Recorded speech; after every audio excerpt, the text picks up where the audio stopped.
Maraming salamat at magandang hapon po sa ating lahat.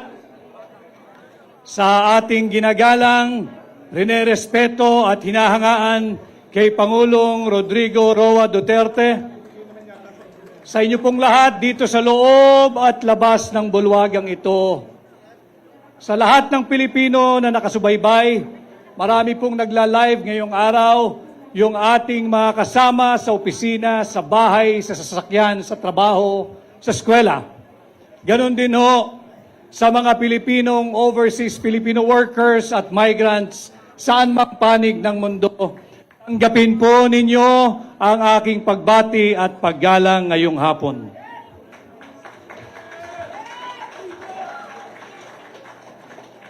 Ako po ay nagpapasalamat at ako'y gabilang sa inyong programa ngayong hapon. Salamat kay Pangulong Duterte at ako'y isinama dito sa tinatawag nating Duterte Senatorial Candidates.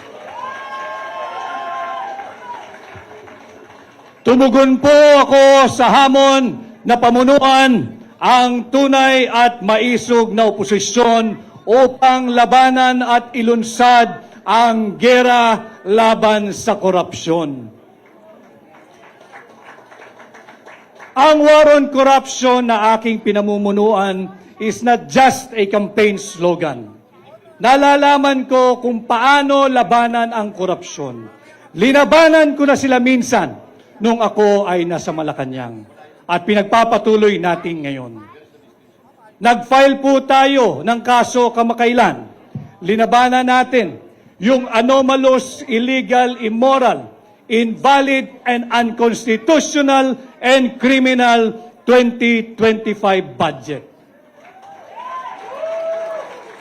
Saan ka nakakita nagpapasa ng 6.352 trillion pesos panay blanco ang Bicameral Conference Committee report? Sinasalaula tayo ng administrasyon ni Bongbong Marcos. Maraming nagsalita bago sa akin at nababanggit ang salitang suka. Alam ho ninyo, ang suka ang kalaban ng tanso.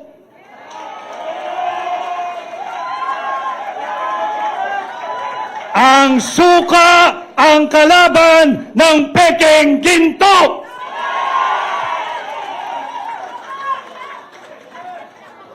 Hindi man po ako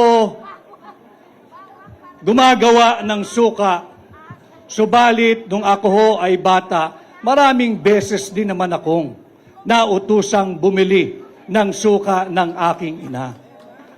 At wala pong nakakahiya doon. Sapagkat bagamat ako ho ay nakabili ng suka ng maraming ulit at nautusang bumili ng suka ng maraming ulit, may diploma ho ako at nakapagtapos ako ng kolehiyo.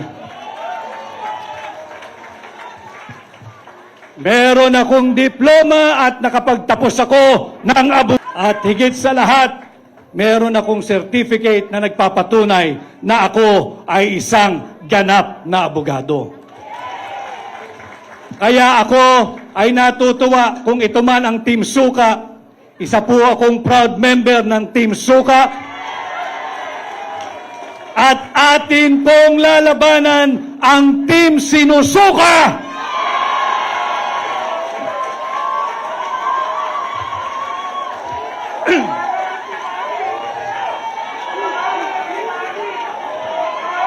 Labanan natin ang mga mambubudol.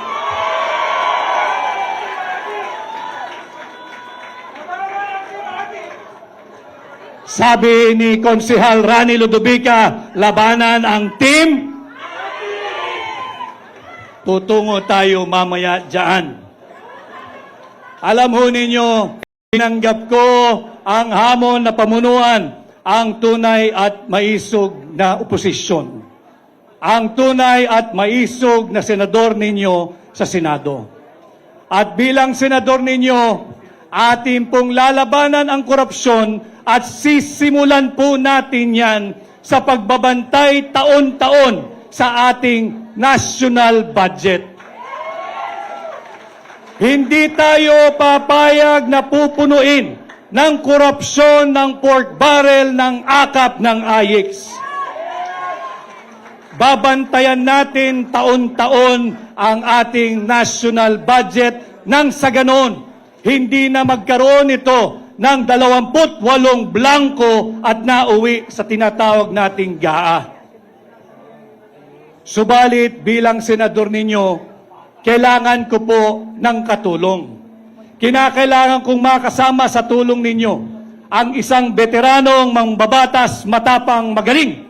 Dalhin po natin sa Senado si Senador Attorney Dante Marcoleta. At hindi lamang po isa, kinakailangan pa nating magsama ng isang veteranong abogado. Matagal na hong naglingkod dito sa mababang kapulungan. At minsan ding naging Chief of Staff sa Senado. Ang matagal ko ng kaibigan, dalhin din natin sa Senado, kasama kong magbabantay ng taunang budget, si Senador Attorney Raul Lambino.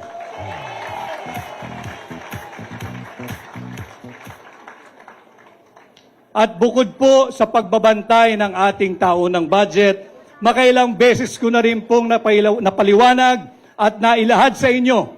Bilang senador, akin pong aamyendahan ang tinatawag nating plunder law o yung batas laban sa pandarambong. Sapagkat hindi po makatarungan na habang tayo'y nagsasagawa ng proclamation rally ng Duterte senatorial candidates ngayong maghapon, habang tayo'y ninanakawan, hindi tayo makapagsampa ng kasong plunder sapagkat hindi pa umaabot sa 50 million pesos ang ninanakaw ng mga tulisan diyan sa Kongreso. Bilang senador ninyo, aamyendahan ko ho ang plunder law o yung batas laban sa pandarambong. Yung threshold na 50 million, ibababa po natin ito sa 1 million pesos.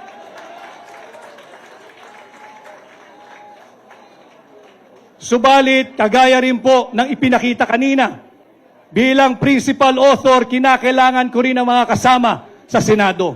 Kinakailangan nating kasama na hahabulin ang mga magnanakaw sa Malacanang. Kinakailangan natin ibalik ang aking makakasama, ibalik natin sa Senado, Senador Bongo!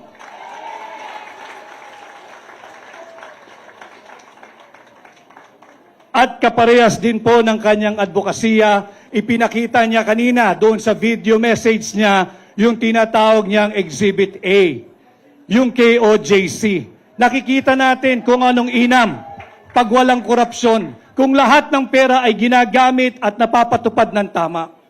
Sa Senado, kinakailangan ko rin ng kasama upang amendahan ang plunder law at kinakailangan nating dalhin sa Senado si Senador Pastor Apollo Kibuloy.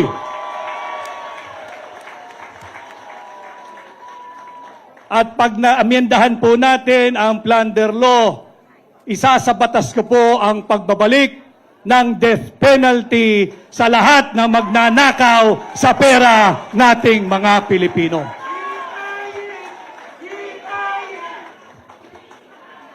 At hindi pa ho nabubuo dyan ang Duterte senatorial candidates. Pag nagawa na po natin yan, meron na tayong pagbabantay sa budget, meron na tayong pagbabantay at pag-amenda sa plunder law, ang pagbabalik ng death penalty, lalabanan din natin ang muling paglaganap ng illegal na droga.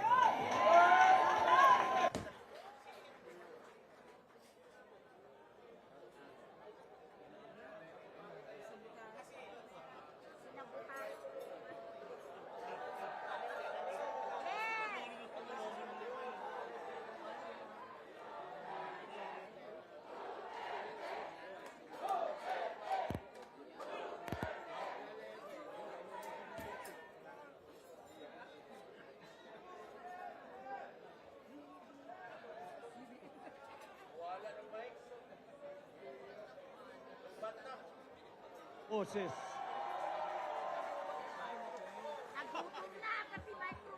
At kagaya nung aking sinasabi, patuloy nating lalabanan ang paglaganap muli ng iligal na droga. Bilang senador, ipapanukala ko ang pag-amyenda dito sa batas na nagtatag sa Philippine Drug Enforcement Agency. Higit nating palalakasin ang PIDEA. Bibigyan natin itong kapangyarihang magsagawa ng taunang mandatory drug testing sa lahat ng tao sa gobyerno. Mandatory drug testing parehas sa elected at appointed official ng ating pamahalaan. Walang exemption. Sisimulan natin ito sa Malacanang. At para magawa natin yan, kinakailangan ko ang isang matapang na namuno na dati ng laban kontra sa illegal na droga. Ibalik natin sa Senado si Senador Bato de la Rosa.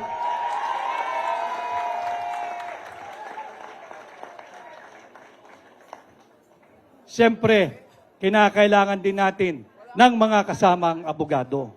Sapagkat laban sa illegal na droga, dapat ang parameters ay all within the Constitution and within the rule of law.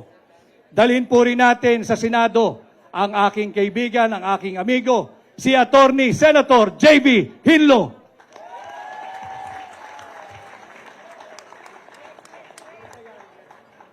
Nabanggit din ho kanina na ito'y mabait, subalit matapang din sa totoong buhay. Dalhin din po natin sa Senado, lalaban sa illegal na droga, si Senador Philip Salvador.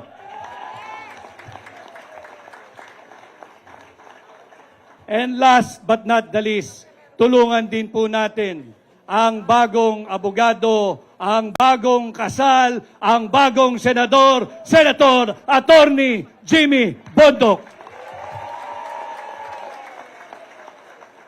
Ito po ang bumubuo ng Duterte senatorial candidates.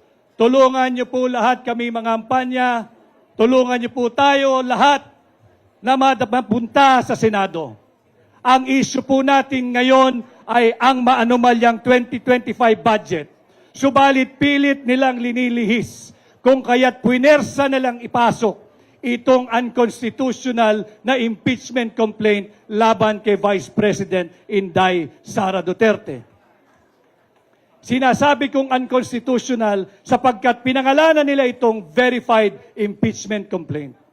Alam na mga abogado rito, pag sinabi mong verified, dapat ito'y nabasa mo. Ito'y base sa iyong personal knowledge o dili kaya'y base sa authentic documents. Pinagyayabang nila 215 signatories. 215 signatories. Trinabaho nila ng 7 oras. You have to help me do the math. Kung tayo'y magbabasa ng 32, 33-page complaint, kada tao kinakailangan ng 10 minuto. Sa loob ng 1 oras, 6 na tao lamang ang makakapagbasa at makakapag-unawa ng complaint na yan. 6 na tao sa loob 40 maximum na makakabasa at makakaintindi ng verified impeachment complaint na yan. Saan galing ang 215? Pagbigyan na natin sila, siguro'y matatalino at sadyang henyo sapagkat yung blanco na uwi sa 6.352 trillion pesos budget. Kung makakabas po ay 2 mambabatas kada 10 minuto, meron lamang pong makakapirma at makakaunawa ng 12 sa loob ng 1 oras. And again, you have to help me do the math. 12 times 7 hours, it will only give you what? 84. 84 congressmen na nagbasa, naintindihan, naunawaan, base sa kanilang personal knowledge o di kaya ay authentic public documents. Saan galing ang 215 signatories? Sa ayuda at sa akap at sa pork barrel. Kaya ngayong eleksyon, we should all understand what is at stake for our country this midterm election. Ninanakaw na ang pera nating mga Pilipino.